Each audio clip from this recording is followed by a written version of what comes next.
Welcome to Remnants of a Sound Blast. This is episode 11, and today is going to be my first installment in a series in which I'm going to include my favorite guitarists, bands, drummers, vocalists, bass players, etc. I'm probably going to do a top 20 list of each. Originally, about a week ago, I did a video of my top 50 bands. And once I tried to edit everything out, the video wound up running about 45 minutes to an hour. And it just wasn't enough for me to upload everything onto my channel. So I decided to step back, kind of reevaluate the situation. And I decided to do one video at a time instead of trying to cram everything all into one video, as far as 20 guitarists in one video, 20 bands in one video, etc., etc. So this is going to be my first installment. Like I mentioned, I'm going to start off with probably my favorite rock guitarist of all time, and I'll tell you what I base my favorite guitarist list off of, and that would be pretty much 2 to 3 things, and that is songwriting, riffs, and melody with your guitar solos. All of my favorite guitar players have 2 or 3 of these qualities. I never was a real big fan of a lot of fast shredding guitar work all the time. I understand that sometimes there's a place for that, but if you're one of these guys like an Yngwie Malmsteen, for instance, or one of those other 80s shredders that all they did was play super fast all the time, I really have no use for those type of guitar players, because at the end of the day, I have to be able to hum a melody or sing a melody line back that you gave to me. How did you make that guitar speak? Vocabulary and note placement is more important to me than all the super fast shredding all the time. It has to be able to say something. For instance, you can take a guy like David Gilmour or Alex Lifeson from Rush, Jeff Beck or Richie Blackmore. All of these guys have some unique qualities. They have a unique tone. They have a unique sound. They have qualities that make them stand out above the rest. Most of my favorite guitar players come from my favorite bands, which makes total sense, because I think that's why you like these bands so much, is because of the individual players that make up that group. So what I'm going to do now is give you a list of songs, and I know you're going to guess this guy right off the bat after probably the first 2 that I mentioned. So these songs are very iconic as far as either the riff, the song itself, the guitar solo, or just a combination of all musicians. But here we go. Dazed and Confused, Communication Breakdown, Babe, I'm Gonna Leave You, Whole Lotta Love, Heartbreaker, Ramble On, The Immigrant Song, Since I've Been Loving You, Gallows Pole, That's the Way, Black Dog, The Battle of Evermore, Stairway to Heaven, The Rover, Custard Pie, In My Time of Dying, Kashmir, 10 Years Gone, The Wanton Song, Achilles' Last Stand, Nobody's Fault But Mine, In the Evening, I'm Gonna Crawl, Wearing and Tearing. That's right, you know who I'm talking about. None other than the one, the only, Jimmy Page. The first time I heard Jimmy Page, I was probably 13 or 14 years old, and that was from Led Zeppelin 2. Someone gave me Led Zeppelin 2 as a gift, and from the opening number of that riff, Whole Lotta Love, I was just totally captivated. I went down a wormhole of all things Led Zeppelin for the next few years, and I became a Led Zeppelin fanatic, and pretty much knew everything about the whole entire band. I listened to them so much that I could just memorize every single note from every instrument. It was pretty much embedded in my DNA, so to speak. I just love so many facets of Jimmy's playing. He has a really unique sound, his style. He just incorporates so many elements of Middle Eastern music, acoustic, blues, heavy rock. It's just all in Zeppelin's music. Jimmy had a very unique way of implementing a lot of different sounds into these songs. It was well thought out. You know, he would build off of a riff and just come in with so many textures and colors to add to what was already there. I think he was a total master at this as far as composition and orchestration of the guitar. I think he once described it himself as adding a guitar army to some of these tracks, and I totally agree with that statement. A perfect example would probably be the song Achilles' Last Stand, where there's like 6 or 7 different layers of guitars on that track. And the amazing thing about that is when they went to do these songs live, he would take out those special parts of the song, those integral pieces, and he would reintroduce that in a live setting, and he would pull that off. I honestly cannot think of another guitar player that came close to doing what he did as far as adding so many elements and textures to the music and also implementing that live. I think his session work before Led Zeppelin, when he played on tracks from The Who, The Kinks, Donovan, even the theme song to 007's Goldfinger, and everything in between, really helped him to build and get ideas to implement into Led Zeppelin once he formed that band. He knew exactly what he wanted to do. He knew the type of members that he wanted to get this band together, and he pulled that off well with the people that he found to create that band.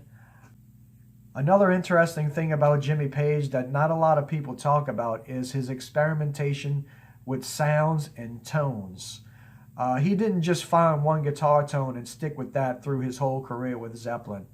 If you take the first album, a song like Dazed and Confused, where he's playing on that Telecaster, that real high gain, raunchy sound, you compare that tone on the guitar to something like The Song Remains the Same from Houses of the Holy, where it's like a real clean, precise, pristine guitar sound with just as much balls. And you could fast forward a few albums to Physical Graffiti on a song like 10 Years Gone, where he has that Telecaster again, but he's also adding in some acoustic elements to kind of just give it more of a body.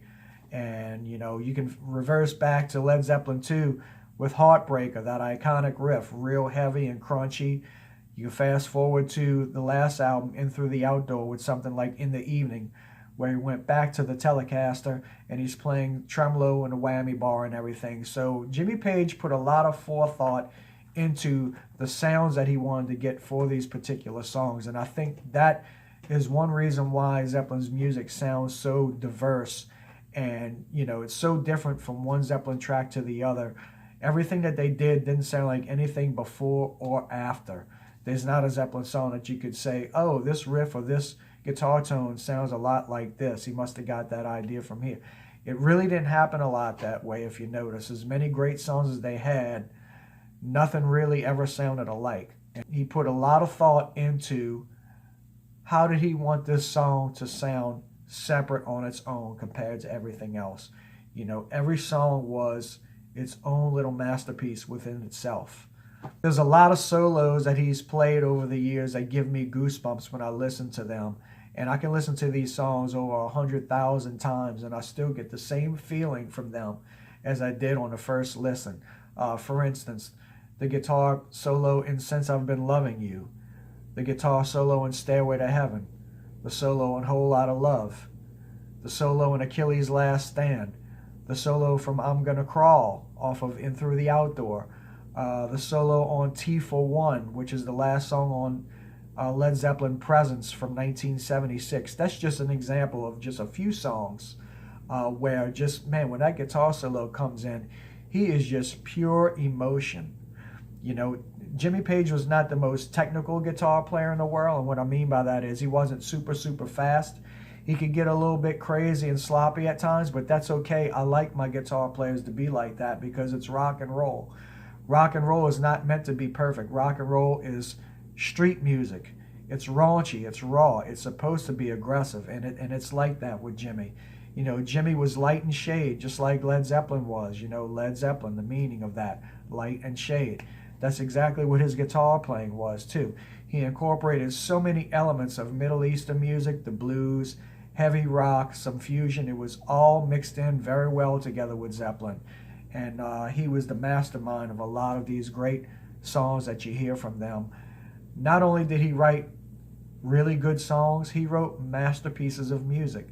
Cashmere is one in particular that comes to mind. They just put you there with those colors that they added to that song. And that's what I like my music to be. I like it to take me someplace, whether it be from the lyrics, the guitar, what have you. And Zeppelin did such a great job of that. I don't think there will ever be another band like Zeppelin, and there will definitely never be another guitarist like Jimmy Page. There's just so many great qualities about him that I can go on and on about. Sometimes, he played a little bit ahead of the beat. Sometimes he kind of knew when to lay back and just bend those notes just the right way. He had a great vibrato, and he told a story when he played. And that's what I love about my favorite guitarists, is that each of my favorite guitarists tell a story when they play, whether it be just the main riff of the song or the solo itself. It has to speak to me in some kind of way. And Jimmy Page is definitely one of my number one guys for that reason alone. Jimmy Page was my first concert when I was 14, on the verge of turning 15. A month later, a month shy of making 15, I saw him in 1988 at the Municipal Auditorium in New Orleans for the Outrider Tour. And it was unfreaking believable. Here I am, probably 30 feet from my guitar god, Jimmy Page, and he played all those iconic riffs. That's another thing I loved about Jimmy, was just the look that he had. He was just the coolest looking guy, right? With that dragon suit, with the cigarette hanging out, with the Les Paul hanging low, playing those iconic riffs. All of those photos that you see in the magazines or online now, I should say. But back in the day when I discovered these bands, this was probably the late 80s. So the only way you knew about any of these rock stars was through looking at them in magazines or buying the music itself. Or if you were lucky enough, if they had a video or two on MTV, you could certainly see what they looked like then. But besides that, there was no internet. You couldn't do an internet search to find out different information about your favorite artists. So a lot of work was put into discovering these bands and these artists, and I think that's why I hold so many of my favorite musicians so near and dear to me, is because there was so much work and effort put into listening and learning about these people. And Jimmy Page is absolutely number one on my list as far as rock guitarists go. There's so many Zeppelin songs that give me goosebumps when I listen to them, and the reason I get those goosebumps still is because those songs are just filled with emotion. It's part technical ability, musicianship to the top tier, and conveying emotion. And they were more about the song than they were about flash. They knew when to get on top. They knew when to let the music breathe, especially in a live setting where they could take those songs to another level. If you know anything about Zeppelin live, they never played the same song twice. So a lot of nights they would take chances on stage. They would take big risks. They would go into these improv jam sessions, and out of that came a lot of these risks for new songs for other future albums. For instance, there's a song called The Crunch on Houses of the Holy. If you listen to any early versions of Dazed and Confused, they have sections where they're kind of jamming on that crunge riff. And, so things like that kind of came about as they would experiment on stage. A lot of music that I like, bands are like that. I don't like bands that are just perfect every night, note for note like the album. Rush would probably be my only exception. But besides that, all of the music that I listen to is a little bit raw and dirty. That's just me. That's what I like. That's what I gravitate to. That's always been my thing. I like rock and roll,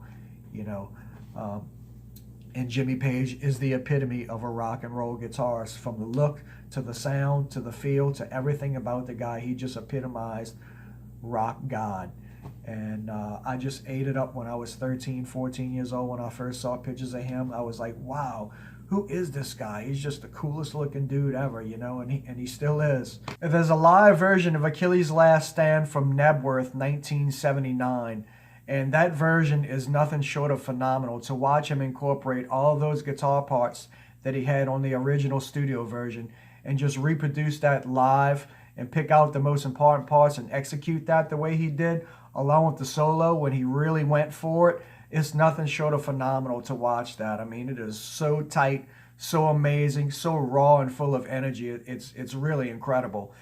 Jimmy wasn't in the greatest shape at that point. He was very skinny and frail, but he could still play the guitar. Also, I'll never forget the time that I saw The Song Remains the Same on MTV. It was one of those weekends when they did a Zeppelin thing.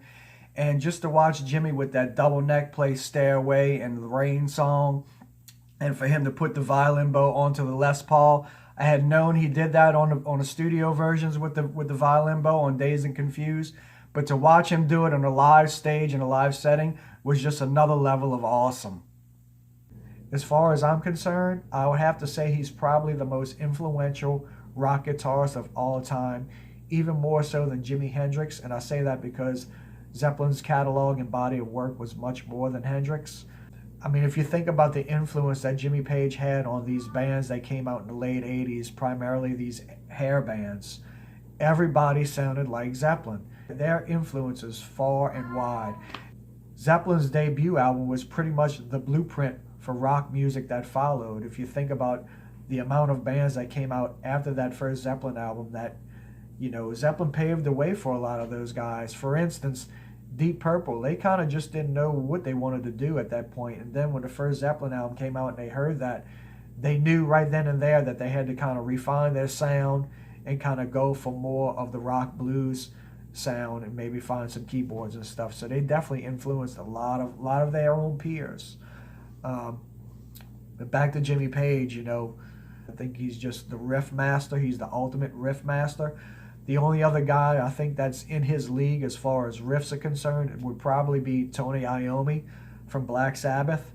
But as far as versatility and being diverse, Jimmy Page is hands down the greatest rock guitarist of all time. I mean, he played acoustic, electric, heavy rock, you know, some jazz influences, some fusion, some Middle Eastern elements, folk. It was all incorporated inside Zeppelin's music, and they did that so well. There's not another guitarist in rock that did that to that extreme. Again, he was a mastermind.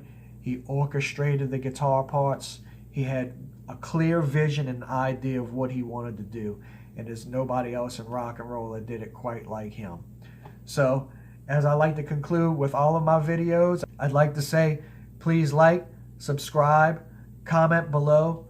What do you think about Jimmy Page? Who's your favorite guitar player and why? And until next time, y'all keep rocking and stay safe.